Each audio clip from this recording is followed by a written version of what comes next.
இனாமா தர்றாருன்னா கர்த்தர் எப்பேற்பட்டவர் பாருங்க. நினைச்சு கூட பார்க்கறதுக்கு முடியாது. அவருடைய கருணைக்கு, அவருடைய இரக்கத்திற்கு, அவருடைய கிருபைக்கு அளவே கிடையாது.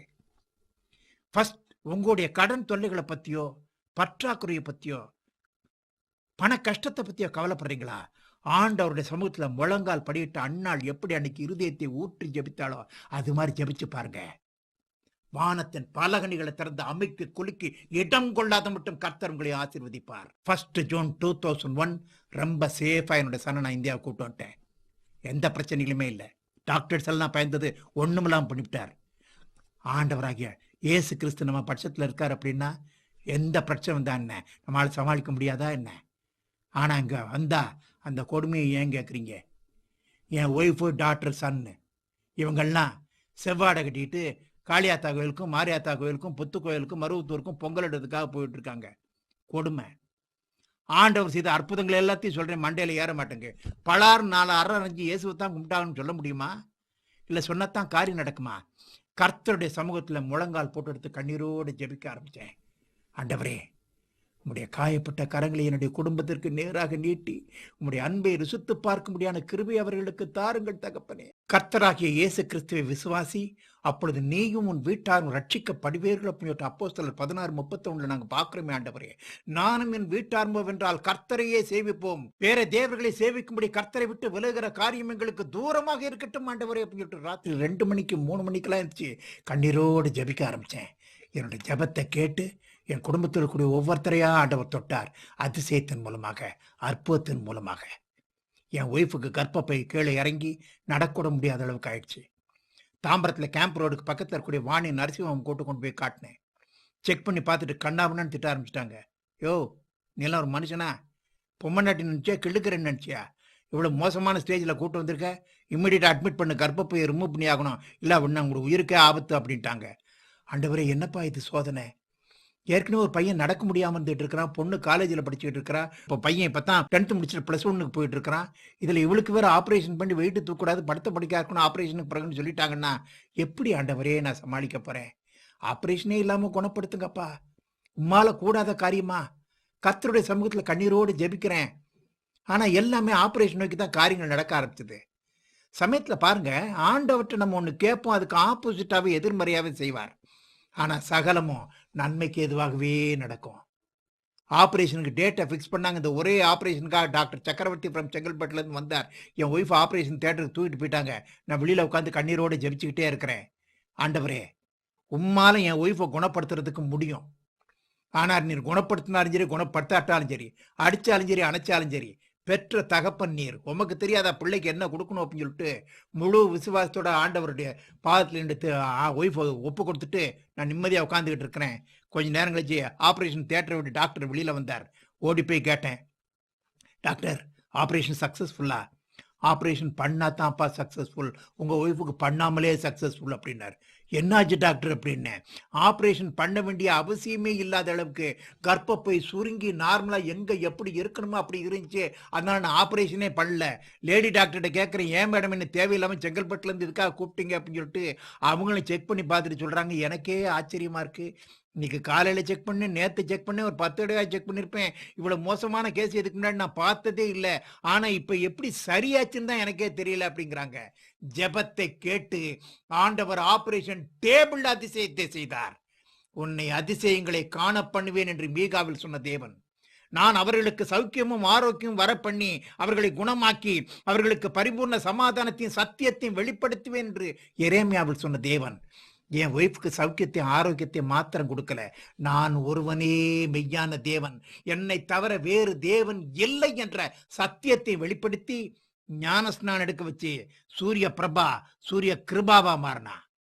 அடுத்து என்னோட டாக்டர் காயத்ரி தாம்பரத்திற்கு எஸ்எஸ்ஐயில் போய் கம்ப்யூட்டர் கிளாஸ் முடிச்சுட்டு ஈவினிங் 7:30 8 o'clock டிவிஎஸ் சாம்பில் வந்துகிட்டு இருக்கிறா.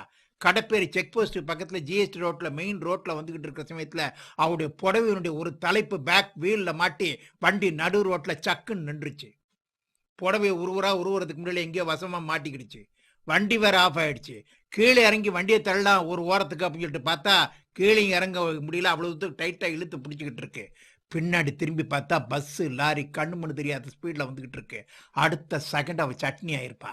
அதே ஸ்பாட்ல எத்தனையோ ஆக்சிடென்ட்கள் ஆயிருக்கு. ஆள் உருத்தெரியாம இருக்காங்க. நிலைமையை புரிஞ்சுட்டு ஏசப்பா என்னை காப்பாத்துன்னு ஒரு கத்து.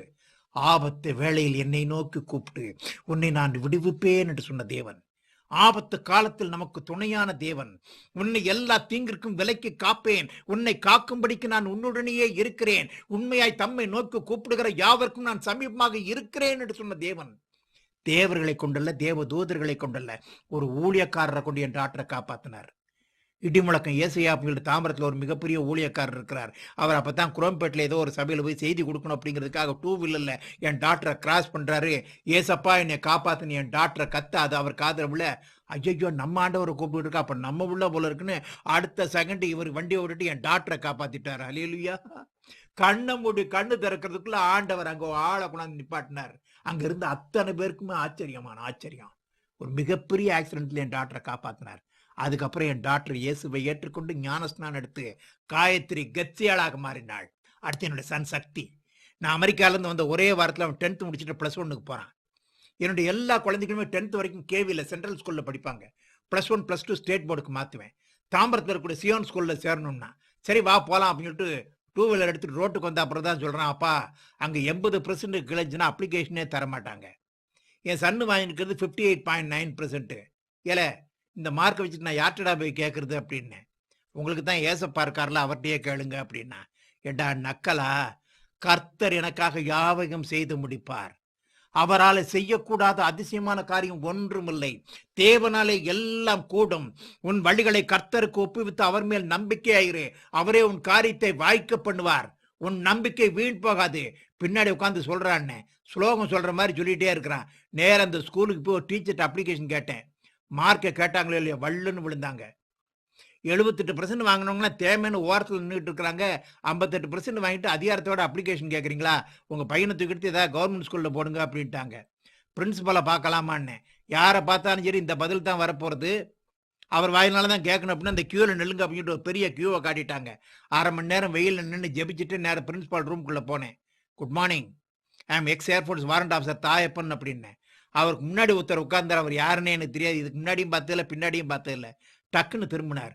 சார் நீங்கள் டெல்லியில் இருந்த தாயப்பனா? டெல்லி தமிழ் சங்கத்தில் நாடகமெல்லாம் போடுவீங்களா? அங்கே இருக்கக்கூடிய முருகன் கோயிலில் பாட்டெல்லாம் பாடுவீங்களே.